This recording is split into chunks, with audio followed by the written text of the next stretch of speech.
तो स्वागत है मित्रों हमारी YouTube channel GS movie maker YouTube channel अंदर। तो मित्रों मोम तने नहीं समझाय मूवीनो रिव्यू करवाना छीए आज। तो आ मूवीना अंदर शुं शुं छे ते तमने आ विडियोना अंदरथी जणावीशुं। तो मित्रों फिल्मनी बात करवामां आवे तो मेन कैरेक्टर एटले के मोमनुं कैरेक्टर राश्मी देसाई मेमनुं छे। एटले के तेमणे खूब ज सारुं एवुं पात्र भजव्युं छे मोम तरीके। जे मोमना अंदर सेट जे मोमना अंदर जे गुणो जोवा मळे छे ए बधुं ज तेमणे खूब सारामां सारुं कवर कर्युं छे। तो मूवी शेनी छे शुं कहेवा मागे छे ते विडियोना अंदर आपणे जोईशुं। तो लंडननी एक स्टोरी बतावी छे, एटले के लंडननी एक फेमिली विશે आ बताववामां आवी छे। परंतु जे गुजराती मूवी जे गुजराती फेमिली होय ए लंडનમાં शिफ्ट થઈ હોય અને તેના અંદર જે લંડન અંદર જે કલ્ચર ચાલતું હોય, જે જનરેશન પ્રમાણે જે ચાલતું હોય એ જ રીતે તેના અંદર પણ બતાવવામાં આવ્યું છે।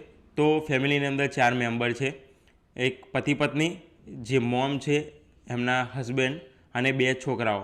તો છોકરો અને છોકરી તો બંને કોલેજ કરતા હોય છે એ રીતનું બતાવવામાં આવ્યું છે। પરંતુ જે એમના હસબન્ડ છે તે બિઝનેસ સંભાળતા હોય છે, જે રાશ્મી દેસાઈ છે એ ઘરને સંભાળતા હોય છે, એટલે કે ફેમિલીને સાથ સહકાર આપતા હોય છે એ રીતનું બતાવવામાં આવે છે। 2 બાળકો બે બાળકો જે તે એક એપ બનાવવા માગતો હોય છે છોકરો, જે એપના અંદર એવું હોય છે, એવો કોન્સેપ્ટ નક્કી કરેલો હોય છે કે કોઈ વ્યક્તિ કોઈ જરૂર ના પડે એ રીતનું બતાવવામાં આવ્યું છે।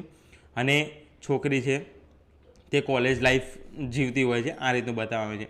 પરંતુ તમે એક વસ્તુ વિચારો કે જ્યારે પણ કોઈ બી એક સ્ત્રી હોય તેના અંદર સૌથી મોટો સહારો હોય છે તેનો હસબન્ડ, એટલે કે તેમના પતિ।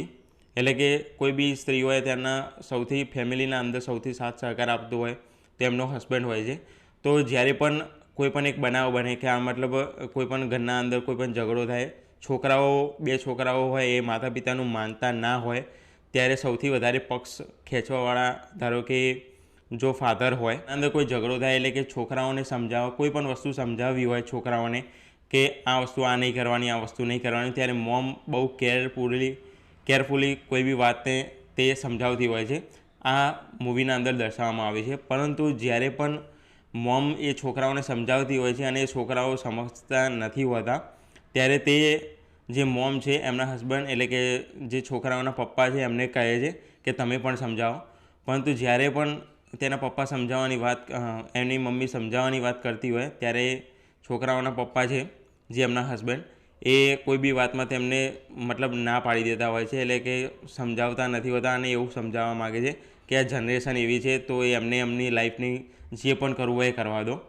પરંતુ જે મોમ હોય છે એને એવું નથી હોતું, જ્યારે કે એ એવું સમજાવવા માગતી હોય છે કે એ એમની લાઈફ, છોકરાઓ એમની લાઈફ ભલે જીવે પરંતુ તેમની લાઈફના અંદર અમુક એવા પોઈન્ટ હોય, એટલે કે અમુક એવું કામ હોય જે ના કરવા જોઈએ એ સમજાવવા માગતી હોય છે। પછી કેવું થાય છે, જેમ જેમ ફિલ્મ આગળ જતી જાય છે, જે પહેલાં 15થી 20 મિનિટ સ્ટોરી બિલ્ડઅપ થાય છે, ત્યારબાદ જેમ જેમ આગળ જાય છે ત્યારબાદ ફાધર, એટલે કે 2 છોકરાઓ અને એમના ફાધર ત્રણેય એક થઈ જાય છે અને મોમને એકલી મૂકી દે છે। એટલે કે ત્રણની વાત સહમત હોય છે, ત્રણેય જણા એક જ વાત ઉપર સહમત હોય છે અને જ્યારે મોમ તેને સમજાવવા માગતી હોય ત્યારે તેમના ઉપર મતલબ ભાર આપતા હોય, મોમ મતલબ બહુ બોલી રહ્યા હોય, વધારે પડતું હેરાન કરી રહ્યા હોય એવું લાગવા માંડે છે। ત્યારબાદ આવી પરિસ્થિતિમાં મોમ શું પગલાં ભરે છે, શું કરે છે, બાળકોને સમજાવવા, એમના પતિદેવ એટલે કે એમના હસબન્ડને સમજાવવા માટે શું શું પગલાં ભરે છે એ તમને આ ફિલ્મના અંદર તમને જોવા મળી જશે। તો એ તો તમને થિયેટરમાં જશો, તમે ફિલ્મ જોશો, જ્યારે પણ ઓટીપી ઉપર આવે જ્યારે પણ તમે ફિલ્મ જોશો તો તમને ખબર પડશે કે એકચ્યુઅલ ફિલ્મ શું કહેવા માગે છે। તો મિત્રો આ તો એક ઝલક હતી જે ફિલ્મની હતી, જે તમને સમજાવવાની હતી। તો મિત્રો જ્યારે પણ તમને એવો વિચાર આવે કે આ મૂવીને અંદર થિયેટરના અંદર જોવાય કે ના જોવાય, તો મારા મંતવ્ય પ્રમાણે આ તમારે થિયેટરના અંદર ફેમિલી સાથે જોઈ શકાય તેવી મૂવી છે અને તમારે જોવી જ જોઈએ। કારણ કે એક એવું કલ્ચર, એટલે કે એક સંસ્કારરૂપી અંદર કન્ટેન્ટ બતાવવામાં આવ્યું છે જે તમારે અને તમારા બાળકોને, અથવા જો તમે એક યુવાન છો, યંગ છો, તો તમને એવી સમજવાની જરૂર પડશે કે મોમ તમને શું શીખવાડવા માગે છે અને શું કહેવા માગે છે તે આ ફિલ્મના અંદર તમને જોવા મળી જશે। તો શોર્ટમાં તમને સમજાવી દીધું કે ફિલ્મ શું કહેવા માગે છે।